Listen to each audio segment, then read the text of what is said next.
MSRTची ticket booking करायची आहे, मग तुम्ही कशा प्रकारे करू शकता? चला तर मग आपण या व्हिडिओमध्ये बघू. ऑनलाईन करायचं की ऑफलाईन करायचं? तुम्ही ऑनलाईन किंवा ऑफलाईन तुम्हाला जो मेथड इझी वाटते ना त्या मेथडने करू शकता. जर तुमचा जो तिकीट बुकिंग करायचं आहे तुम्ही ऑनलाईन कशासाठी करता? तुमचा टाइम वाचावा म्हणून करता. ॲपचा वापर करून करायचा की इंटरनेटचा वापर कर? हां, ॲपचा वापर तुम्ही करू शकता, कारण की जर ॲप कसा इन्स्टॉल करायला इझी वाटतं म्हणून तुम्ही ॲपचा वापर करून करू शकता. आणि इंटरनेटवर तुम्ही डायरेक्टली लॉग इन करून करू शकता. पण जी मेथड इझी वाटते त्या तुम्ही करू शकता. प्रॉब्लेम तर इथेच येतं ना, आम्हाला लॉग इनच होत नाही. ठीक आहे, मी तुम्हाला कशा प्रकारे लॉग इन करायचं ना हे तुम्हाला दाखवणार आहे. त्यासाठी व्हिडिओ पूर्ण बघा. जर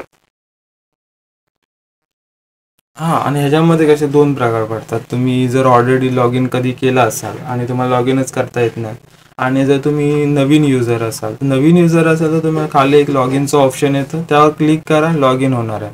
पण जर तुम्ही ऑलरेडी कधी अगोदर केला असाल तर तुमचा तो मोबाईल नंबर कुठला रजिस्टर आहे किंवा ईमेल आय डी कुठला रजिस्टर आहे हे कशा प्रकारे समजायचं हे जर तुम्हाला मी पूर्ण स्क्रीनवर दाखवतो तर तुम्हाला पूर्ण समजून जाईल. व्हिडिओ पूर्ण बघा.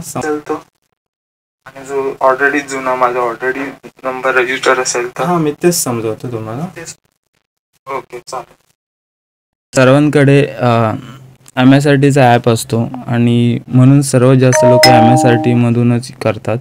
त्यामुळे तुम्हाला मी MSRT पद्धतीने कशाप्रकारे लॉग इन करायचं हे दाखवतो आणि त्यासाठी तुम्ही व्हिडिओ पूर्णपणे बघा.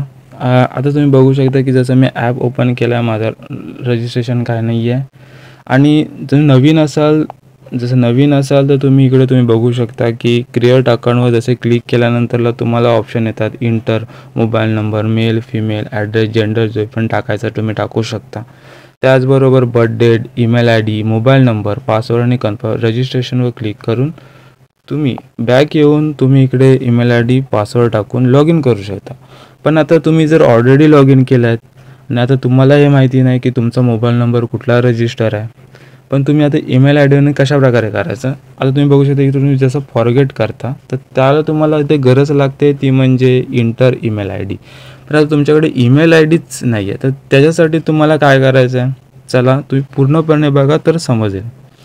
आता तुम्ही क्रोम ब्राउझरवर येऊया आणि क्रोम ब्राउझरवर तुम्हाला इकडे मी MSRTC लॉग इन यावर तुम्हाला क्लिक करायचं. तुम्हाला इकडे वेबसाईट दिसेल बघून, ही वाली वेबसाईट आहे MSRTC Maharashtra.gov.in. ह्याच्यावर क्लिक करा. तुम्हाला अशा प्रकारे पॉपअप होईल, अशा प्रकारे इंटरफेस येईल. इंटरफेस आल्यानंतर तुम्हाला ऑनलाईन बुकिंगवर क्लिक करायचं आहे. आता तुम्ही कॉर्नरला तुम्ही इकडे बघू शकता, कॉर्नरला लॉग इनचं ऑप्शन आहे. लॉग इनवर क्लिक करा. आता तुम्हाला इकडे गरज लागणार आहे युजरनेम, पासवर्ड टाकायला बोलत आहे, पण तुमच्याकडे नाही आहे. तुम्ही फॉरगेटचं ऑप्शन इकडे दिसतं आहे आणि तुम्हाला इकडे लॉग इनचं ऑप्शन दिसतं आहे. आता तुम्हाला इकडे लॉग इन विथ OTPवर क्लिक केल्यानंतर ईमेल आय डीसुद्धा नाही आहे. तुम्ही बघू शकता ईमेल आय डी नाही आहे. आता तुम्हाला लॉग इन विथ पासवर्ड, आता तुम्हाला इकडे ऑप्शन भेटेल लॉग इन. आता तुम्ही फॉरगेट पासवर्डचा भेटेल लॉग इन विथ पासवर्ड. तुम्हाला आता काय करायचं आहे? फॉरगेट पासवर्डवर क्लिक करायचं. जसं फॉरगेट पासवर्ड क्लिक केलात आता तुम्हाला इकडे ऑप्शन भेटेल बघा, ईमेल आय डी आणि फॉरगेट मेल. तर फॉरगेट मेल तुम्हाला जे खाली ऑप्शन तिथे फॉरगेट मेलचा त्यावर तुम्हाला क्लिक करा. जसं फॉरगेट मेल क्लिक केल्यानंतर पॉपअप झालेला आहे, तुम्ही बघू शकता. इकडे तुम्हाला मोबाईल नंबर टाकून घ्यायचा आहे. तिथं मोबाईल नंबर टाकतो मी. कुठला आहे हे समजा. New password has been successfully send your email I D, तुमचा अशा प्रकारचा ऑप्शन येईल. ह्याच्यामध्ये कसे दोन प्रकार पडतात. तुम्ही जर ऑलरेडी लॉग इन आणि तो तुम्ही कॉपी करून घ्या आणि कॉपी करून घेतल्यानंतरला आता तुम्ही डायरेक्ट तुम्ही इकडे तुमच्या फॉरगेट पासवर्ड, आता तुमचा जो तुम्ही जिथे आलेला आहात तिथे तुम्हाला ईमेल आय डी टाकून घ्यायचा आहे. मी टाकून घेतो. हे कशा प्रकारे समजायचं? टाकल्यानंतर तुम्हाला खाली ऑप्शन आहे सेंड ईमेल. तसाच तिकडे तुम्हाला ईमेल आय डीवर एक मेसेज सेंड केला जाईल, तो म्हणजे पासवर्ड असणार आहे. जाईल, आवाज येईल, तुम्हाला समजेल. तो मेल तुम्ही वर जा. तो मेल आता इकडे बघू शकता की हा तुमचा पासवर्ड आहे.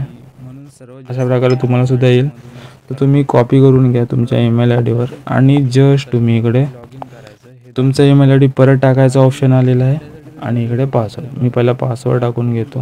जसं मी ॲप पेस्ट करतो आणि ईमेल आय डी कुठला आहे तो पण मी टाकून घेतो. ईमेल आय डी टाकून घेतलेला आहे आणि मी लॉग इन करतो. क्रिएट अकाउंटवर जसे क्लिक केल्यानंतर तुम्हाला ऑप्शन येतात, बघू शकता की तुम्ही माझं नाव बघू शकता की माझा लॉग इन झालेला आहे.